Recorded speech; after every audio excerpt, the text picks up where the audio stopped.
Boa noite a todos. Hoje, dia 19 de maio de 2024, domingo, estamos iniciando mais um NEP Alcione.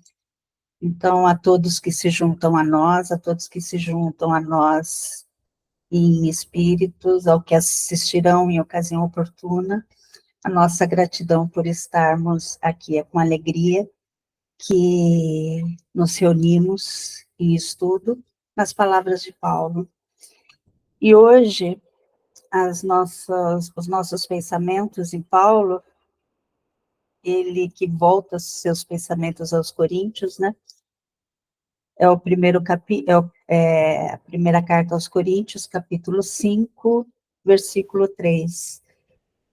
E esse capítulo vem remeter a força espiritual que Paulo tem, que mesmo distante, ele consegue influenciar e orientar as pessoas, os irmãos lá e toda aquela comunidade coríntia, né?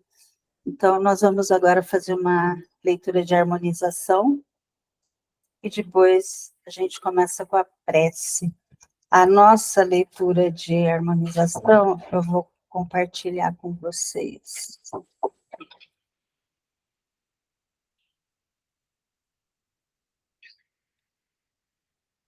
É um texto chamado...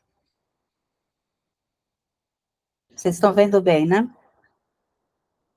É um texto chamado Harmonização, de um livro de Chico Emmanuel, Harmonização, e o texto é do capítulo 3, chamado Autoridade.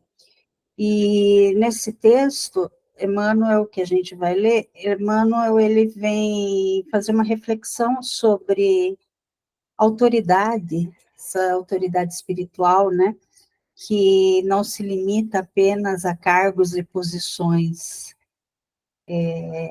Emmanuel, ele vem trazer como essa autoridade como um mandato de Deus, né, para nós, para cada um de nós, que nós possuímos o tesouro da razão, e a gente raciocina, possuímos o tesouro da razão.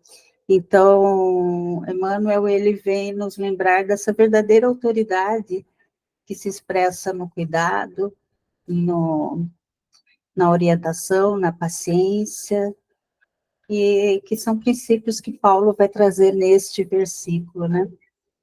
Então, vamos ler. Alguém quer ler? Posso ler, então? Autoridade.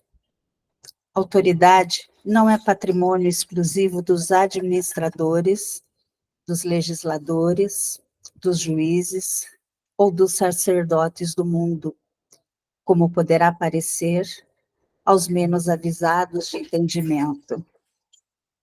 Cada criatura que detenha os tesouros da razão permanece ligada às obrigações da autoridade que em toda parte e em todas as circunstâncias é mandato do Senhor. O governante é constrangido a velar pelos governados. O médico é responsável pelo doente. O maior é tutor do menor. O espírito esclarecido é devedor de luz ao ignorante que ainda se debate nas trevas. O operário deve responder pela tarefa a que se confia. Os pais são compelidos à orientação dos próprios filhos. O homem que descobriu a fé renovadora deve paciência e exemplificação às consciências frias que ainda viajam no mundo, sobre a neblina espessa da indiferença. Meu cachorro batendo na porta, gente, desculpa. E em torno de nossos passos, desenvolve-se a natureza, em todos os seus círculos de vida e amor, exigindo-nos auxílio, compreensão, carinho e assistência. Temos autoridade sobre os animais e sobre as árvores. sobre as paisagens e sobre os acontecimentos que nos cercam, e dessa autoridade daremos conta ao poder superior que rege o mundo e a vida. Conhecimento é responsabilidade, saber é obrigação. Progresso é também dívida da alma, que se levanta e evolui, de vez que o plano inferior é sempre o pedestal daquele que se agiganta e cresce na prosperidade material e espiritual. Seja o bem a diretriz de nossa autoridade, por onde transitemos na luz, na luta de cada dia. Façamos de nossas horas sinais de aplicação positiva do nosso espírito aos ensinamentos do Senhor. E certo, em breve tempo, partilharemos a sublime autoridade dos verdadeiros aprendizes de Jesus, escalando em companhia deles a iluminada e gloriosa montanha de vida eterna.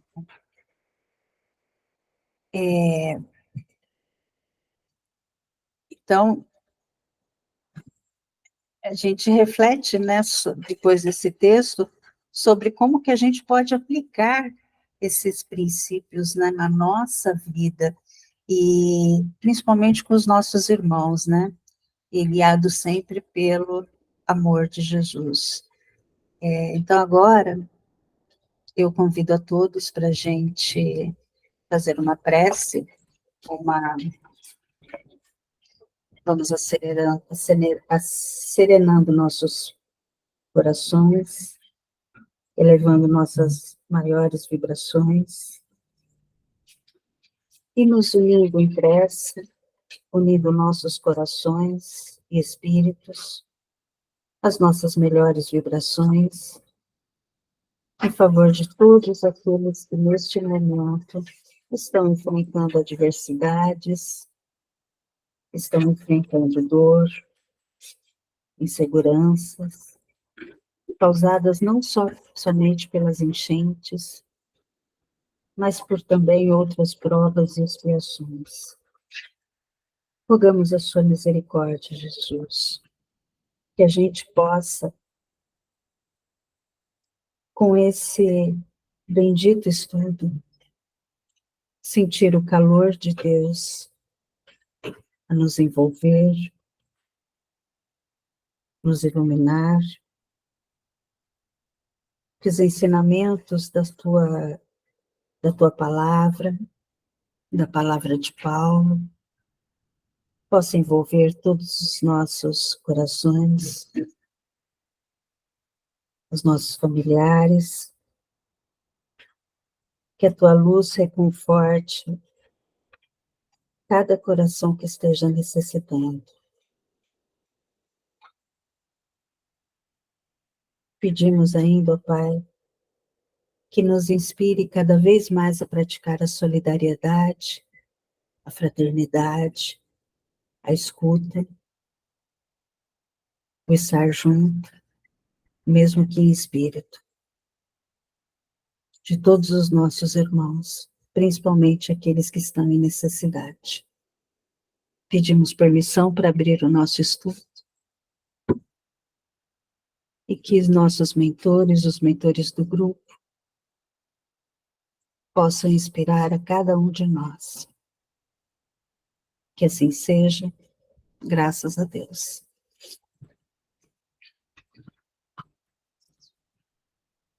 Bom, meus queridos, deixa eu parar a apresentação. Nosso versículo, né? Versículo passado, a gente ficou 2 domingos que não tivemos o estudo de Paulo, né? Nós fizemos o Evangelho no lar para os nossos irmãos do Sul, fora os evangelhos e todas as nossas orações a eles. E semana passada, por ser Dia das Mães, muitos estavam com compromissos com seus familiares, então nós optamos por não ter do estudo. Então, no estudo anterior, o versículo 2, Paulo vem dizer assim: e vós estáis cheios de orgulho, nem mesmo vos mergulhastes na tristeza, a fim de que o autor desse mal fosse eliminado do meio de vós. E o versículo de hoje, eu vou, deixa eu abrir, alguém está com alguma Bíblia queira ler? Eu estou aqui com a King James, de 1611, que ela fala assim: pois eu, na verdade, ainda que, o versículo de hoje que a gente vai ver, pois eu, na verdade, ainda que ausente no corpo, mas presente no espírito, já julguei, como se eu estivesse presente, a respeito daquele que fez tal ato. A de... Silvia, Oi, por favor, Jaime. eu estou com Almeida revisada e corrigida de 1969. Na verdade, eu estou no NapSearch. Por favor. Basicamente a mesma coisa. Eu, na verdade, ainda que ausente no corpo, mas presente no espírito, já determinei, em vez de julguei, como se estivesse presente, que o tal ato praticou. E, deixa eu só ver uma coisa aqui.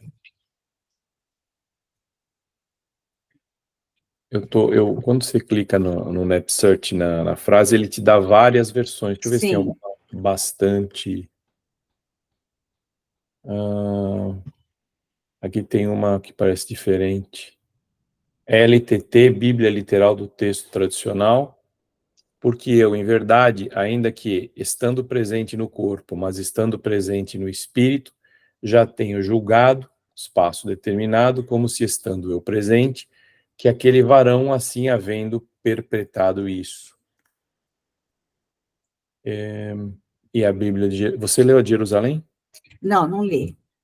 E a de Não li. Jerusalém, no mesmo sentido, quanto a mim, ausente do corpo, mas presente em espírito, já julguei como se estivesse presente aquele que assim procedeu.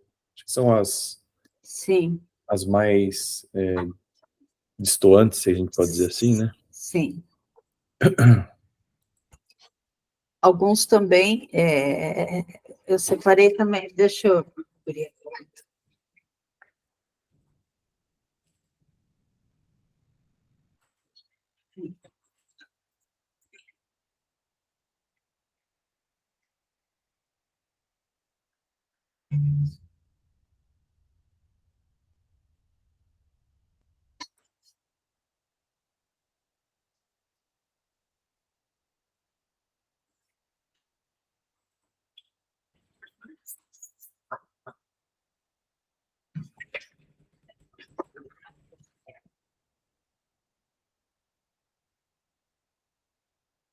Me desculpem.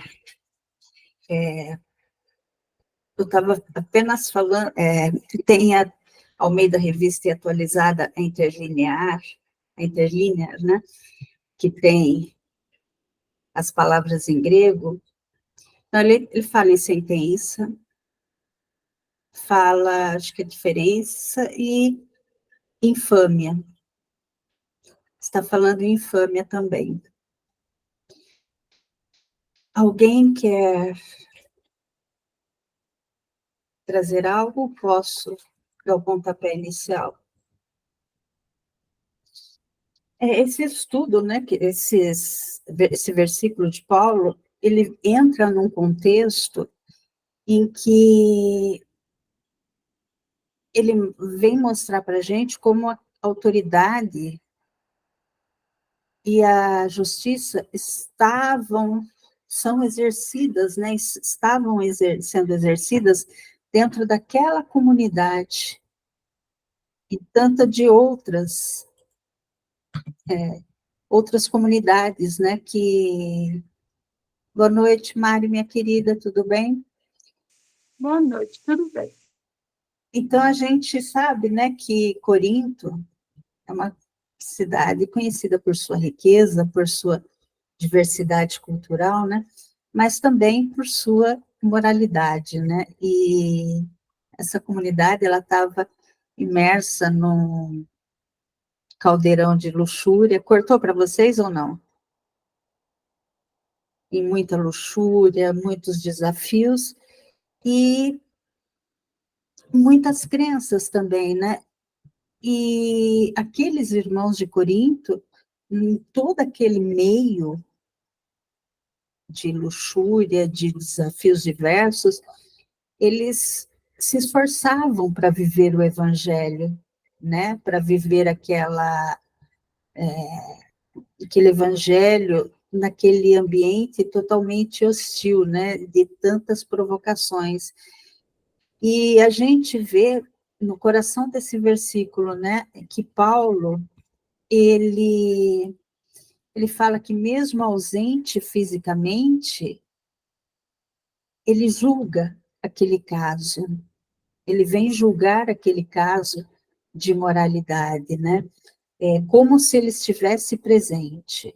Então, ele fala isso como se ele estivesse presente, e ele vê a necessidade de agir. Ele vê a necessidade de agir, e ele vem demonstrar a sua autoridade, não como uma forma de domínio sobre aqueles irmãos de Coríntio, mas como uma forma de poder, assim, da autoridade dele espiritual, a fim de melhorá-los, né? Boa noite, Eliana, minha querida, tudo bem? Boa noite a todos. E aí, alguém quer comentar alguma coisa?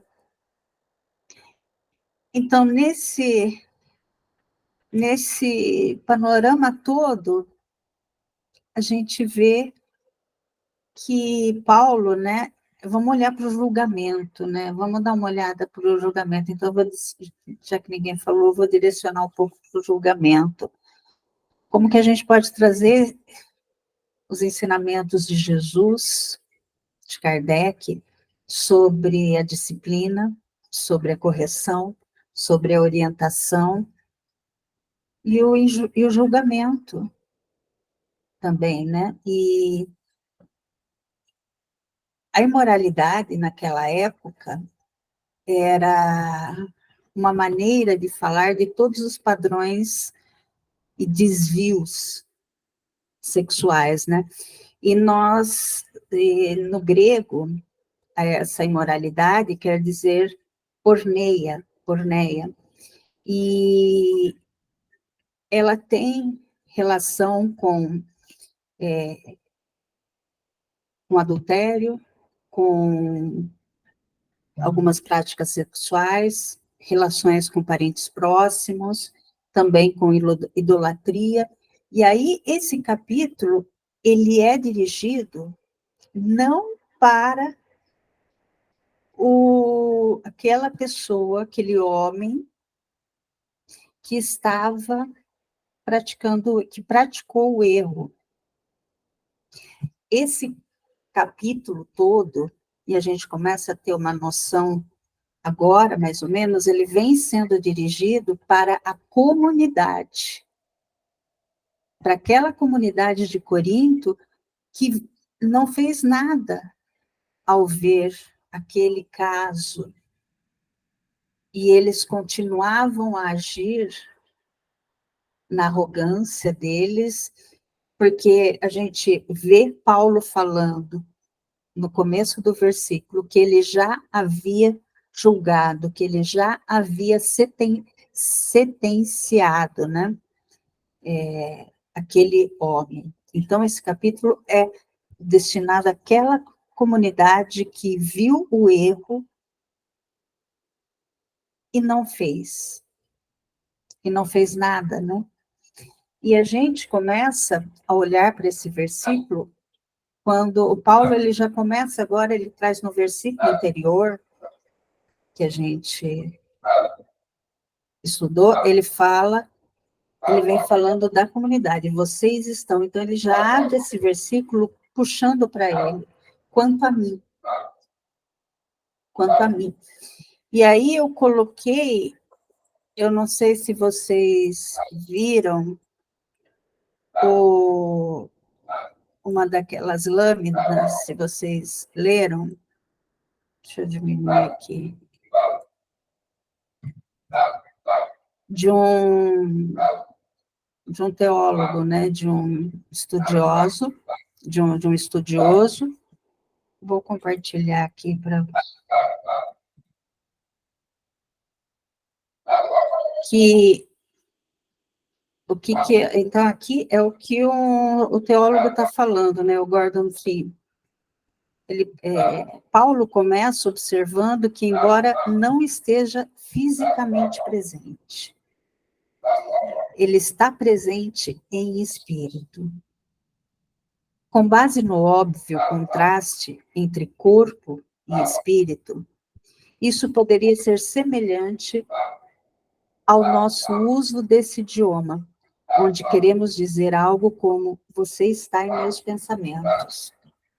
Aqui, no entanto, Paulo pretende algo mais. Ele entendeu-se como realmente presente, em espírito, espírito com letra maiúscula, na comunidade reunida.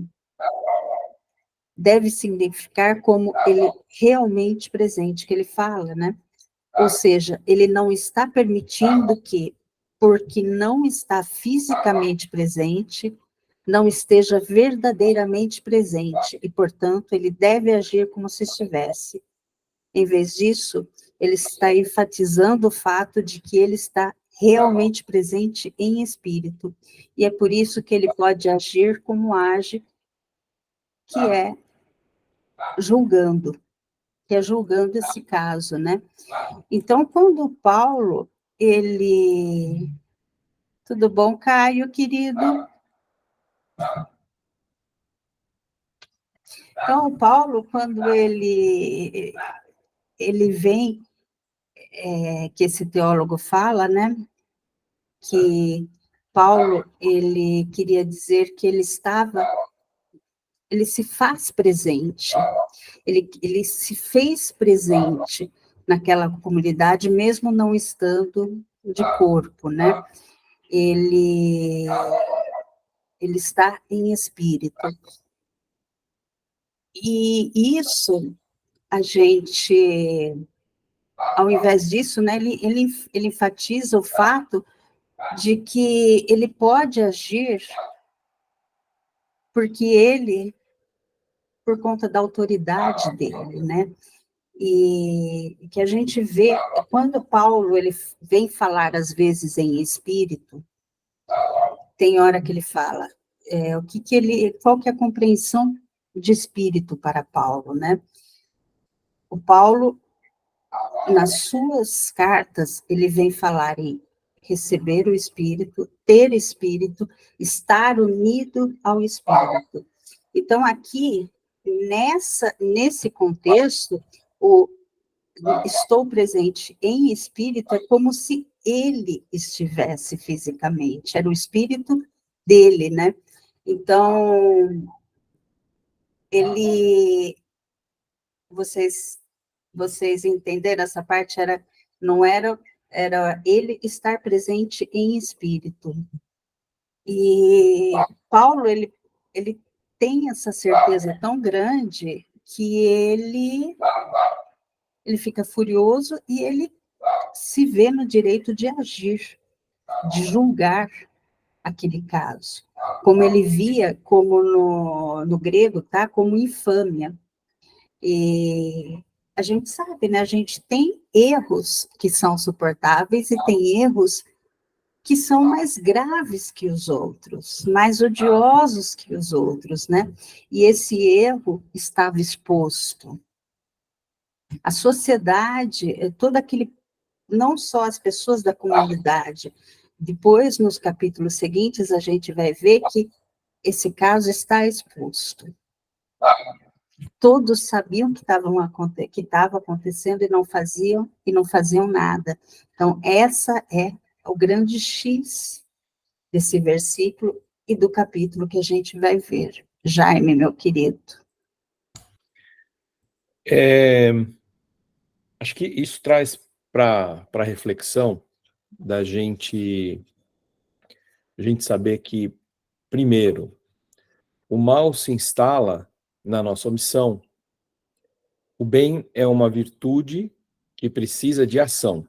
O mal, ele se instala na omissão. Então, se eu não fizer nada, o mal vai se instalando, vai se enraizando. É um pouco do que você está falando, é um pouco da inconformidade do Paulo com a sociedade que foi permitindo o mal se instalando. É um pouco, eu entendo um pouco nessa linha. Outra coisa que me veio à mente, né, que sempre me pega, essa questão de, principalmente nós espíritas, e no mundo que a gente vive hoje, né, nós somos massacrados com a... como é que eu posso colocar isso de uma maneira gentil? Com algumas requisições de algumas minorias para que sejam aceitas, mas impondo a nós uma moral que não é a moral cristã. Então, isso, para mim, é um exercício muito difícil, como pretenso estudioso do Evangelho, né, e como espírita, porque, e eu me recorro aqui ao capítulo 10, de Bem-aventurados Misericordiosos.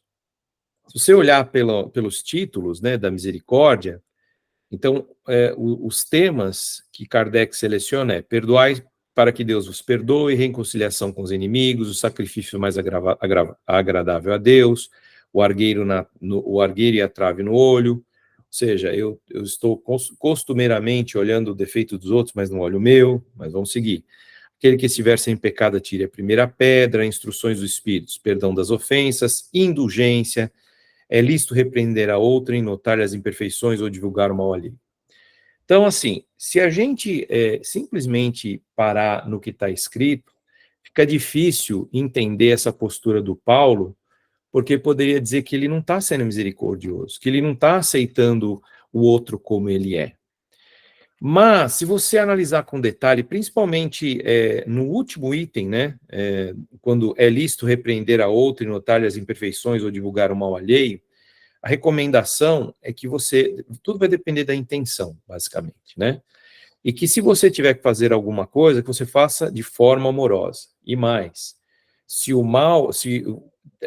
você desacobertar o mal no sentido de expor uma pessoa, isso é repreensível. Mas se esse mal for contaminar várias pessoas, é bom que seja, de novo, de forma amorosa. Então, tudo isso colocado, trazendo também o mundo que nós vivemos hoje, é muito difícil se posicionar sem que alguém te conflite, sem que alguém chegue para você e fale: não, você está sendo racista, você está sendo misógino, você não aceita o outro como é. O ponto que nós temos que entender é: o respeito deve sempre existir, como o Evangelho nos diz. Essa é a minha humilde visão, e eu não pretendo ser o dono da verdade, e absolutamente não tenho essa capacidade. Mas existem questões morais que devem ser observadas, principalmente para nós que seguimos a disciplina de Jesus. Somos cristãos e colocamos à frente, né, a disciplina que ele nos colocou. Você citou, Silvia, por exemplo, relacionamento, eu li em algum lugar aqui dentro desse capítulo todo, a prática de relacionamentos sexuais com parentes, né? Então, esse é um exemplo bom, vamos explorar esse exemplo bom, né?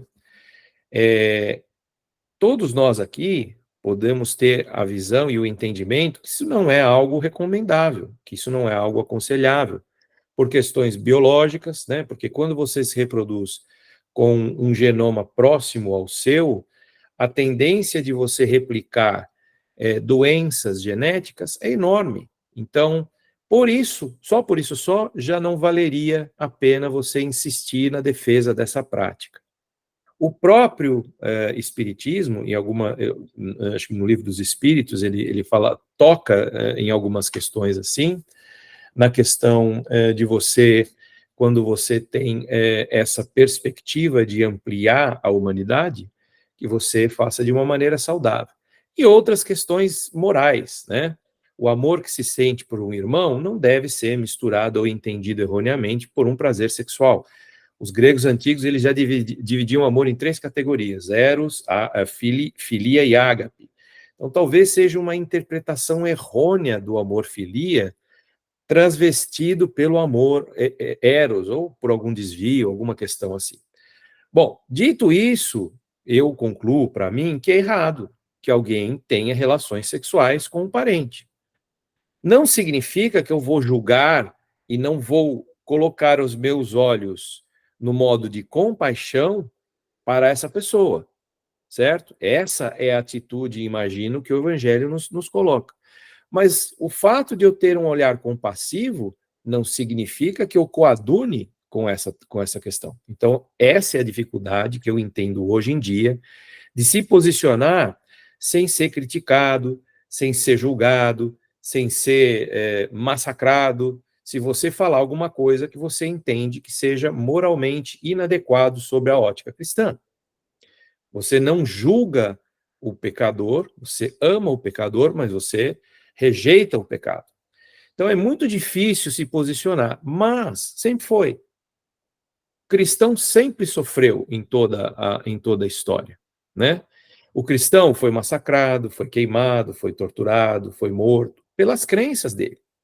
E se nós professamos essa fé, nós temos que entender que nós deveríamos seguir essa disciplina até o último instante. E eu não estou dizendo aqui que eu me sinto confortável em dizer que eu morreria pela fé cristã. Talvez não. Talvez eu tenha, a minha covardia seja maior, talvez não, com certeza. A minha covardia é maior do que a minha fé, né? Como em outros não foi, em outros tempos. Mas foram outros tempos. Hoje, até hoje, pelo menos, né?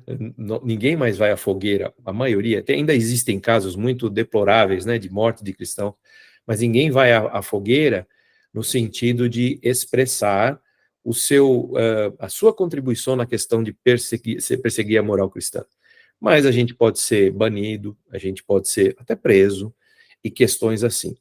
O ponto que eu quero trazer é: o mundo de hoje não é diferente do mundo do passado, do mundo anterior. Nós ainda temos várias questões de Corinto instaladas na nossa sociedade.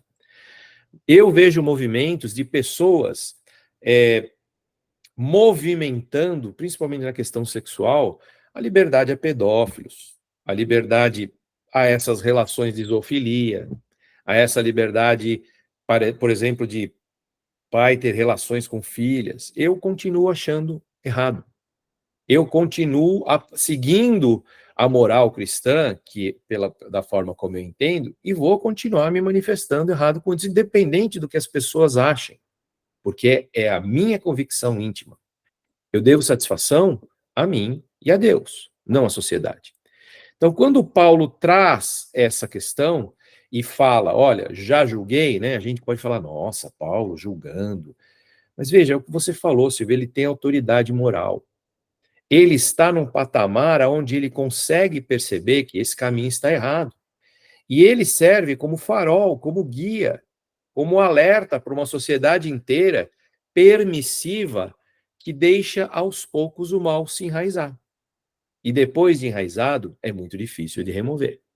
Então, a análise que eu faço dessa questão, trazendo para os dias de hoje, é exatamente essa. Nós temos que ter muito cuidado com essa questão da permissividade que conflita com a nossa moral, que é a moral cristã, versus as exigências sociais que estão nos empurrando a nos calar. E nós não podemos nos calar, porque no final das contas, isso que eu queria falar do capítulo 10 do Evangelho, há uma pergunta assim: há casos em que será útil descobrir os erros alheios? Eu vou ler para vocês, se me permite.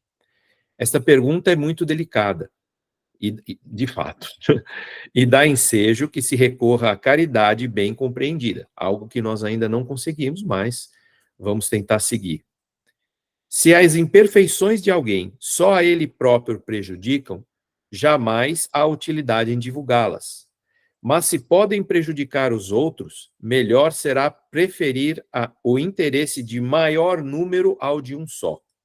Conforme as circunstâncias, descobrir a hipocrisia e a mentira, e eu acrescento aqui, se me permite, São Luís, as narrativas que são criadas para encobertar o mal, pode ser um dever, porque mais vale a queda de um homem que permitir que muitos venham a ser por ele ludibriados e tornados suas vítimas. Em tal caso, há que se pensar as vantagens e os inconvenientes. E só para encerrar essa longuíssima explanação que eu fiz, quando a Silvia estava falando da autoridade, ela leu, Emmanuel, um texto falando da autoridade. Se você tem o conhecimento, se eu tenho o conhecimento, se nós temos o conhecimento, nós temos autoridade, significando a responsabilidade de, da maneira mais amorosa possível, seguindo o que está no Evangelho, tentar direcionar e não nos corromper. Mais ou menos isso. Espero não ter agredido, magoado, ofendido, melindrado ninguém, mas é o que realmente eu acredito.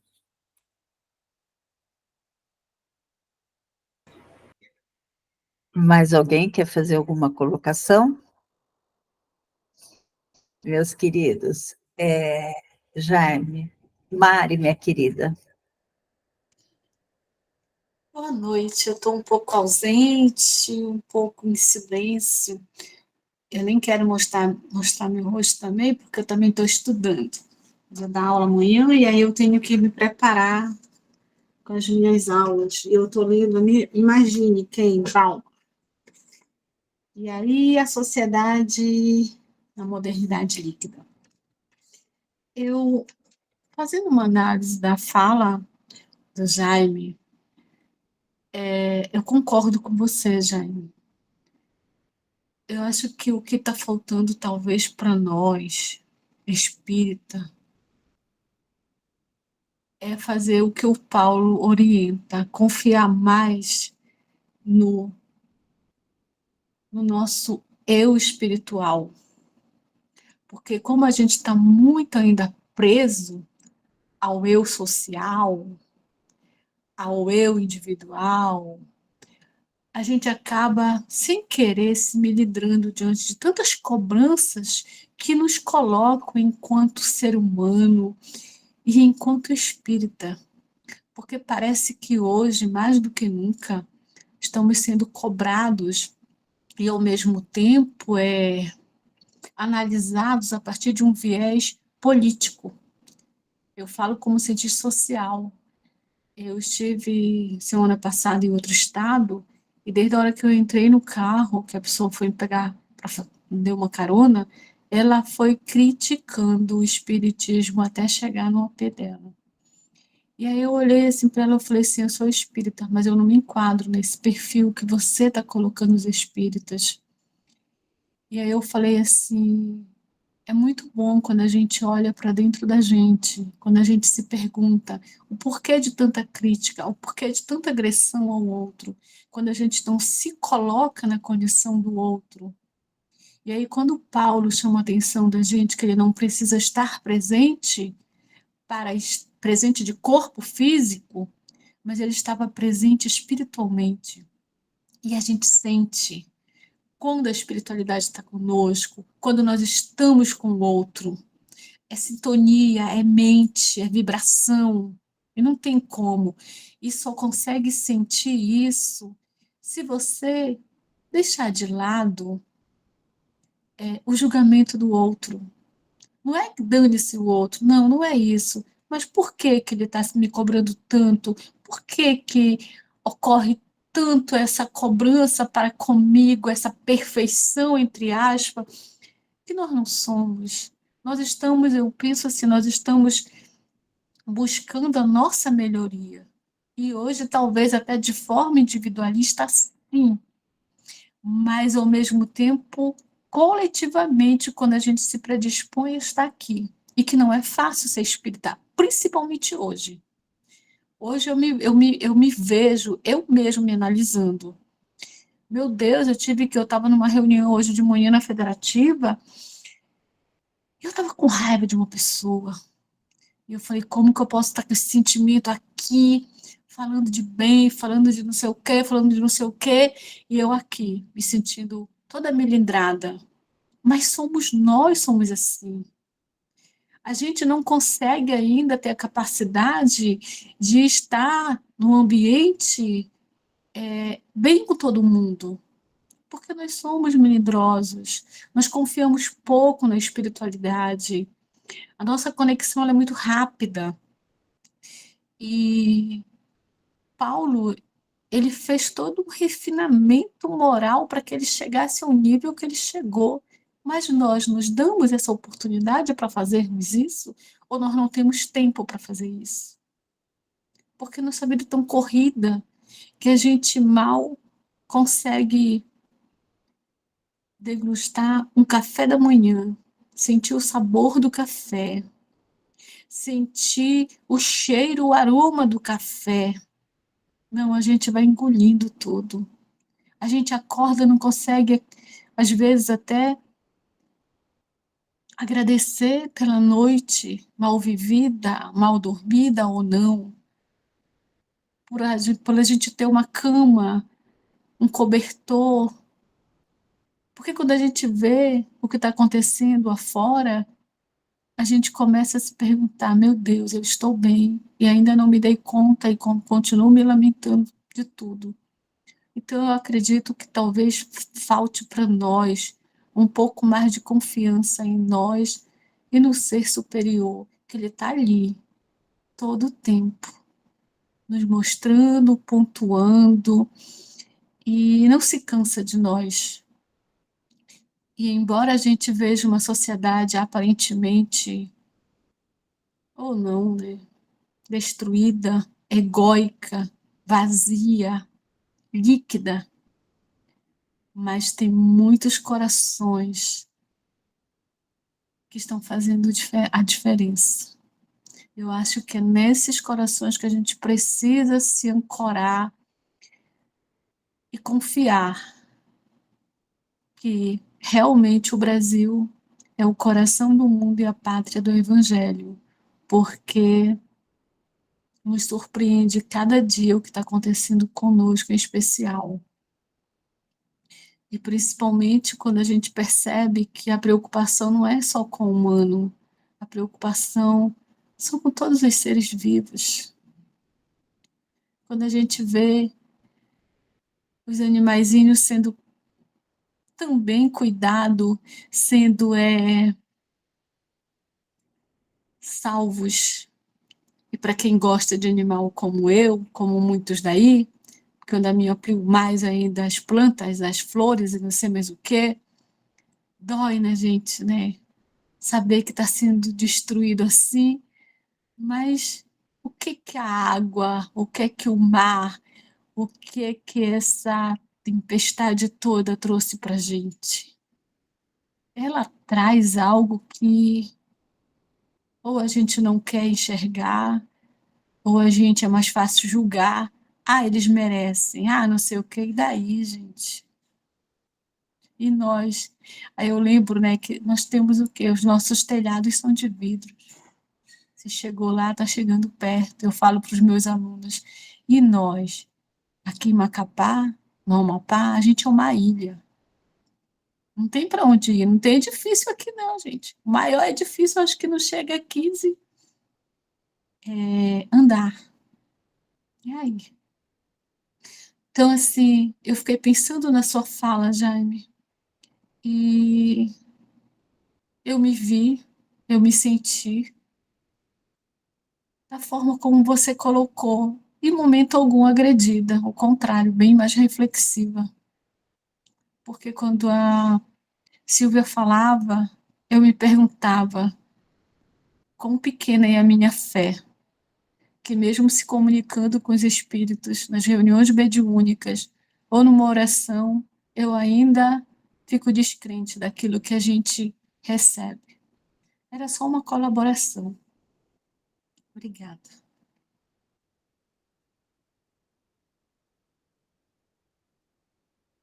Gratidão, minha querida Mária. E tudo que vocês dois falaram permeia todo o estudo de Paulo, desse versículo, estudo que eu fiz também. Então, vou ser até um pouco redundante. Nesse versículo, né, no grego, a gente leu que acho que tinha uma versão da Interlinear que falava que é infâmia, né? E o que é infâmia? Além de ser aquele ato que viola não só as condições morais e éticas, ele causa repulsa, né? Ele causa uma repulsa na comunidade, na sociedade. E aí a gente começa a ver o que o Jaime trouxe, né? Que está lá em Mateus, capítulo 7, versículo 1, do não julgar, que Jesus fala, né? Não julgue para que você não seja julgado. Então, a gente vê no Sermão do Monte, né? Onde Jesus está fazendo ele está advertindo contra esse julgamento hipócrita, né? Ele vem ensinar para a gente que como nós devemos julgar, né? De uma maneira que julgar os outros, de uma maneira que nós não devemos julgar os outros da maneira como nós não gostaríamos de ser julgado. E a gente às vezes julga pequenos defeitos dos outros, enquanto a gente não olha para os nossos erros, né? Jesus, ele não proíbe nenhuma forma de julgamento quando ele fala assim, mas a humildade de fazer esse julgamento, né? E nas cartas, Paulo, ele vem orientando, ele vem aconselhando, na maioria de suas cartas, né? As práticas não só da comunidade de Corinto, mas as práticas das comunidades para as quais ele escreve. Então, Paulo, quando ele julga, ele traz para ele tudo ele se submete aos mesmos padrões que ele exige do outro, e ele fala frequentemente das suas fragilidades, da sua fraqueza. Então, ele sempre traz o exemplo dele, né? E da necessidade de alcançar aquela pureza. E então vem encorajar as pessoas, e encoraja a gente também a levar uma vida mais em retidão, que seja o reflexo do Evangelho, onde a nossa fé ela não pode ser desviada, né, desse viver em Cristo. E Jesus, vamos tentar olhar para aquela época, né? Imagina se hoje a gente tem esse olhar, como o Jaime, como a Mari trouxe, né? Desses casos que causam uma repulsa, né? Que na gente, né? Que a gente não é que a gente não aceita, né? Que a gente, como que Jesus orienta naquela época, como que ele orientava. Então, e a gente vê ainda em algumas religiões, principalmente no último passo que Jesus orienta. Então, Jesus, lá em Mateus capítulo 18, versículos de 15 a 20, ele vem trazer como que Jesus traz essas instruções de como que a gente orienta quando a gente percebe um comportamento errôneo, né? Isso naquela época. E vamos depois tentar trazer um pouco para a nossa vida cotidiana. Primeiro, então, Jesus fala que é uma orientação individual. Então, quando alguém apresenta algum comportamento inadequado, a orientação primeira é a individual. E se aí não surtiu efeito, tem as duas testemunhas, que já tem lá em Levítico, e todas aquelas que tem que ter duas testemunhas para um caso ser julgado, né? E aí, se mesmo assim não tiver resolução, Jesus fala da comunidade participar em busca de uma solução. E aqui é o que Paulo, ele traz, mais ou menos isso, que acho que é no versículo seguinte, me parece que ele vem falar em assembleia, que ele, então ele trouxe, ele quer dizer que ele levou esse julgamento com autoridade, mas com a comunidade reunida, né, com a autoridade que ele tinha sobre aquela comunidade. E aí, por último, Cristo nos fala, né, nas Escrituras, que mesmo assim, se não tiver efeito, aquela pessoa ela tem que ser afastada da comunidade até ela se arrependa e que haja uma mudança de comportamento. E isso a gente vê hoje ainda em algumas religiões, né? Como eles trazem isso tão a fundo, eles chegam a excomungar, né? A tirar daquela comunidade, daquela igreja. A gente vê em algumas religiões as testemunhas de Jeová, que são até os familiares, os isolam, né? E aí também tem, eu não sei se você, tem uma lâmina, né, um slide lá da Joana de Ângeles, que ela fala ante o julgamento, deixa eu colocar aqui para... Ante-julgamentos.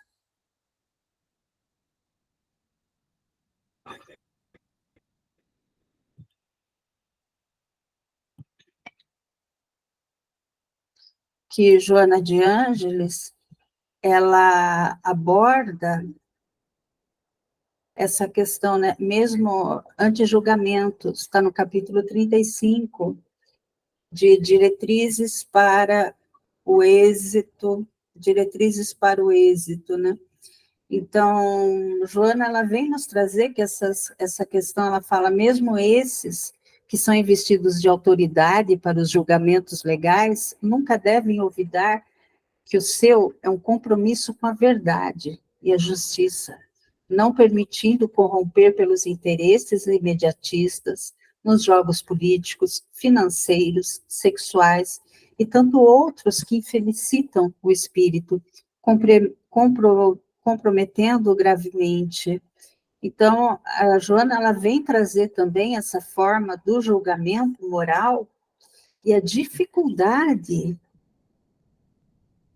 de realizar julgamento correto, julgamentos justos, devido às limitações que a gente tem, junto com com as emoções pessoais, e tentar entender a complexidade do comportamento humano, né? E porque Paulo, mesmo estando distante fisicamente, ele se sente capaz de fazer um julgamento um julgamento justo, mesmo à distância, né? E ele tem essa clara visão do que aconteceu e ele se sente nessa autoridade de julgar. E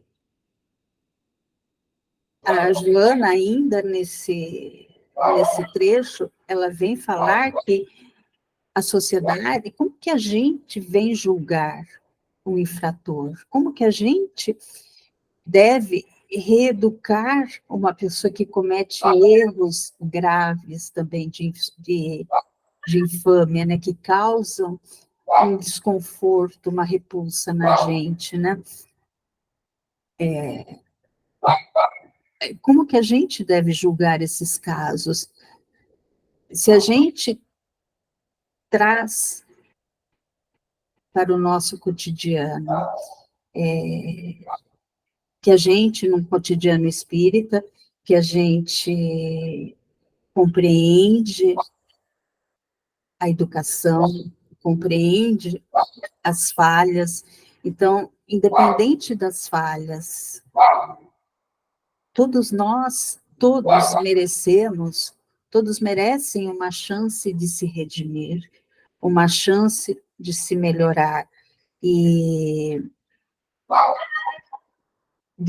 e não ter um julgamento severo, um julgamento, uma punição irreversível, né?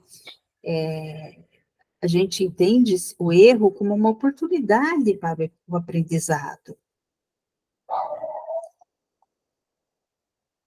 E quando a gente compreende que cada um de nós é um espírito em evolução, que nós estamos sujeitos a erros, que todos são capazes de aprendizado, de crescimento, a gente começa a agir com mais empatia, com mais responsabilidade e ajudando os outros a superar as falhas, ao invés da gente fixar os nossos olhares em condenações severas, que não contribuem para uma evolução.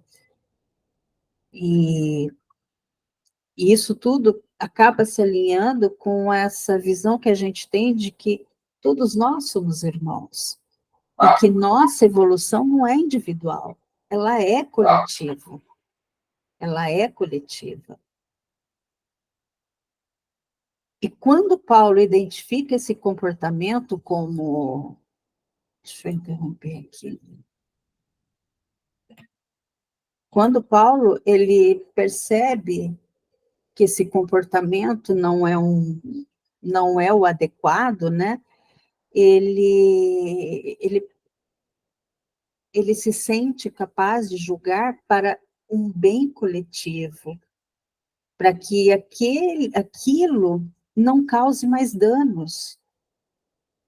Porque se não julga, o que vai acontecer com aquilo? Vai enfraquecer. Imagine naquelas comunidades primitivas, que o cristianismo estava nascendo, e dentro de uma comunidade surja algo que não é moral, nem aceito eticamente, e que causa essa repulsa. E nos nossos meios, né? Nas nossas comunidades, nas nossas igrejas, nas nossas casas espíritas. Como que a gente lida com as polêmicas? Aí eu acredito, né, que eu vejo ainda, quando eu estava estudando, eu lembrei de dogmas, que a gente até falou, né? Beijo, N, minha querida.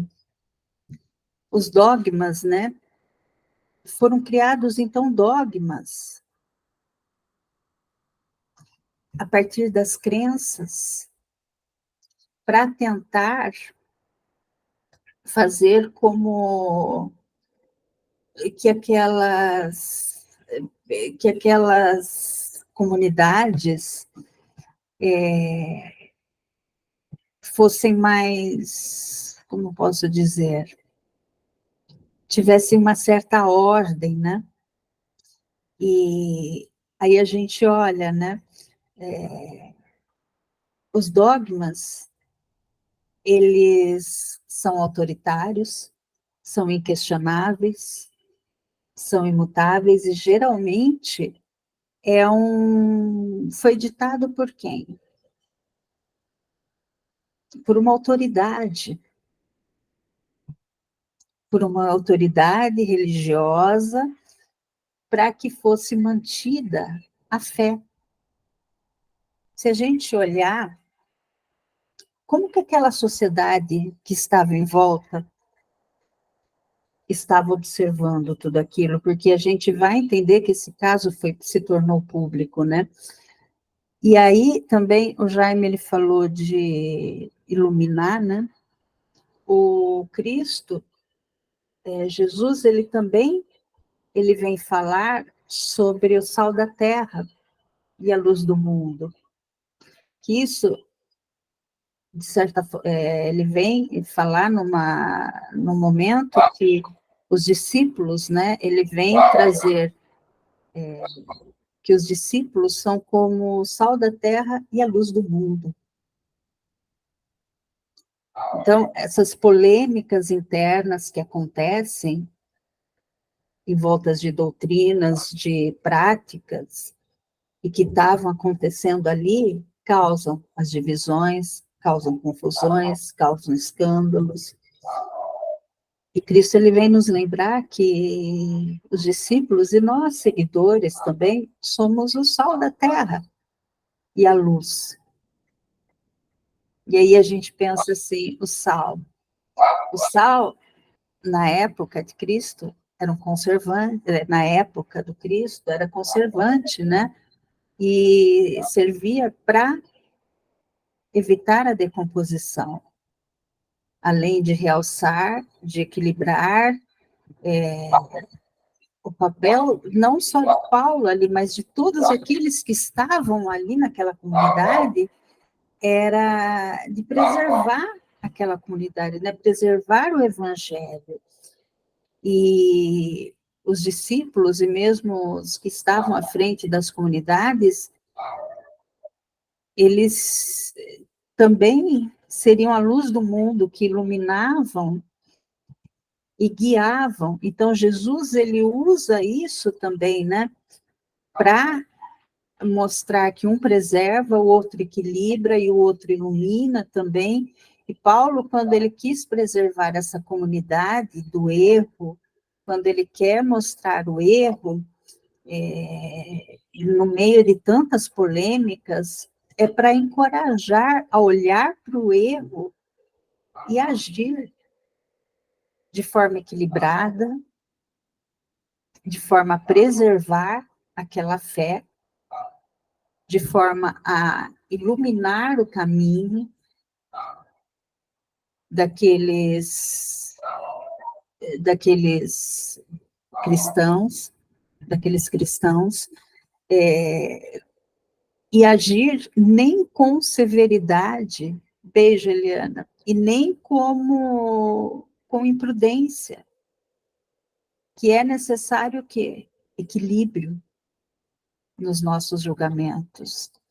É necessário ter equilíbrio, justiça e misericórdia. Jaime, meu querido.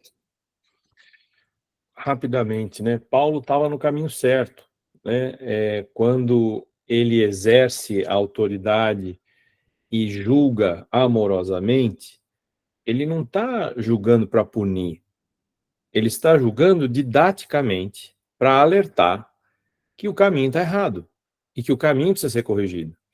E é basicamente esse o alinhamento que ele tem com a disciplina do Cristo, né? Porque é isso que a gente tem que aprender e fazer. E, infelizmente, a gente não faz, porque nós ainda não percebemos ou não conseguimos entender o amor na sua plenitude para que a gente consiga amar dessa forma, né? Ou ter compaixão dessa forma. A gente sempre pede desculpa, mas põe mais, né? Olha, desculpa, eu perdi a cabeça, mas não tem mais. Desculpa, eu perdi a cabeça, acabou. Então, assim, a gente ainda tem que treinar bastante para que a gente consiga chegar lá. E aí eu estava preparando a minha live da terça-feira que vem, e eu sempre volto nessa questão do livro O Consolador, né? Questão 254, que Emmanuel fala sobre a virtude, né? É perguntado o que é a paciência, como é que a gente faz para atingir. E aí Emmanuel explica, e no final ele tem uma frase que eu acho divina, sensacional, que é: a disciplina antecede a espontaneidade. Querendo dizer o quê? Que a gente precisa treinar,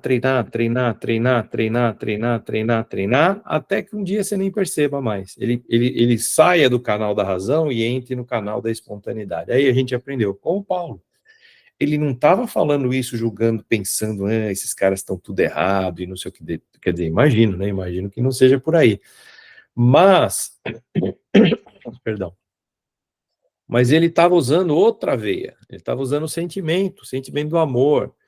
Ele olhava aquela sociedade, ele fala, né, desde o começo que ama aquela sociedade, que ele se considera o pai, tinha em alta consideração, mas mesma coisa um pai com filho, né?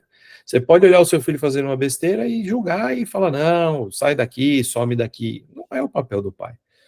Mas, se você consegue enxergar que aquele filho é um espírito, tal qual você, em dificuldade, é um espírito sofrendo, que ele precisa errar para aprender, tal qual você. Aí você começa a se colocar no lugar dele, começa a despertar em si essa questão da compaixão. Não significa aceitar os erros do filho. Significa validar e pôr a mão na cabeça e falar, bom menino. Não, muito pelo contrário, às vezes é o contrário. Precisa também bater, espancar, xingar, humilhar, mas você precisa direcionar, né? Senta aqui, vamos conversar. Você sabe que o que você está fazendo está errado. Isso vai te levar a tal consequência. Você está preparado para essa consequência?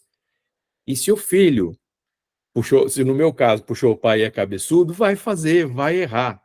E qual é o papel? Tá vendo? Não falei? Óbvio que não. É suportar, é dar a mão e falar assim, então, vem para cá. Agora, vamos recomeçar quantas vezes forem, né? Porque a recomendação é 70 vezes 7, perdoar. É isso aí. E essa é a orientação mesmo de como a gente deve lidar com o erro dentro de nós, como a gente deve lidar com o erro com o outro, com o erro quando a gente vê dentro da comunidade, né? Evitando a complacência ou a cumplicidade, né? É um caminho dos verdadeiros valores do Evangelho em todas as nossas ações, em todas as ações, como a gente deve agir, como devemos viver, como devemos nos comportar, que tipo de pessoas, que tipos de seres que nós queremos ser, como a gente pode refletir o Cristo em nossas vidas. E eu vou ler um texto, se a Graça me permitir, que ela leu quinta-feira, de encerramento no estudo que a gente faz do Céu e o Inferno, da primeira edição, sem adulteração, e ela que conduziu. E que fala um pouco, que a Marineide falou, né, dessa questão, que às vezes a gente reclama, a gente está de mau humor, e é de Kardec, está as cartas de Kardec, resgatando a verdade oculta por 150 anos. E deixa eu abrir aqui, ele está no WhatsApp aqui.